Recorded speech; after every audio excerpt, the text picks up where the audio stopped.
you haven't played Counter-Strike in a while, it's easy to forget how unforgiving it can be. There's no regenerating health, and just one burst from an assault rifle or bullet from an AWP is enough to take you down. Valve's next entry in the franchise, Counter-Strike Global Offensive, isn't meant to be a huge step forward. This is not Counter-Strike 2, but instead a reworking of existing mechanics with a few tweaks made to map layouts, loadout options, and the visual style.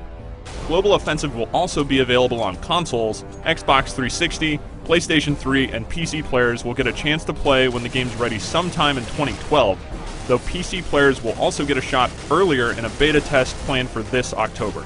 The basic gameplay in Global Offensive will be familiar to any series veteran. You split into two teams, terrorist and counter-terrorist. Depending on the map, the objectives will differ.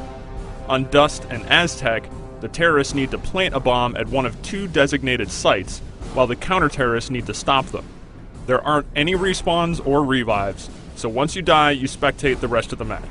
Before each round begins, you purchase weapons to determine your role.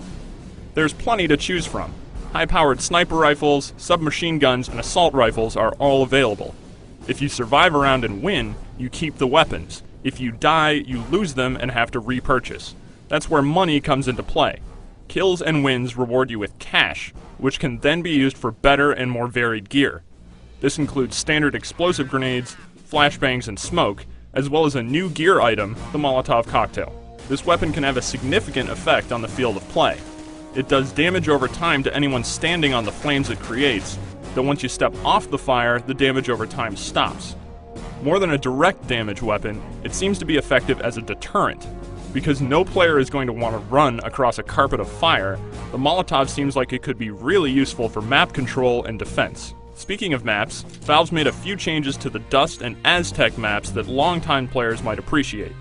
The underpass area on Dust has been widened significantly, and a new stairwell leading up from the underpass serves as a great exit point for terrorists who would previously have been pinned down by counter-terrorist snipers. Other returning maps, like Dust 2, have barely been touched aside from the new visual style, and fans can expect to see Nuke, Inferno, and Italy in the game when it launches. There's more in store too, but Valve isn't discussing it quite yet. When setting up games, Global Offensive will include a matchmaking system that drops you into 5-on-5 fights. You'll have a skill ranking, so ideally you'll be shooting players of appropriate skill levels, and bots of corresponding difficulties will be subbed in when human opponents aren't available.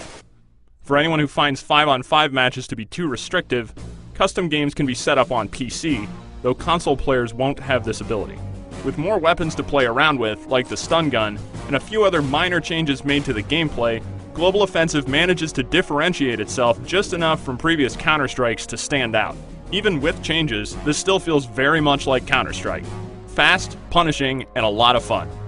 For more details on Global Offensive, head over to IGN.com.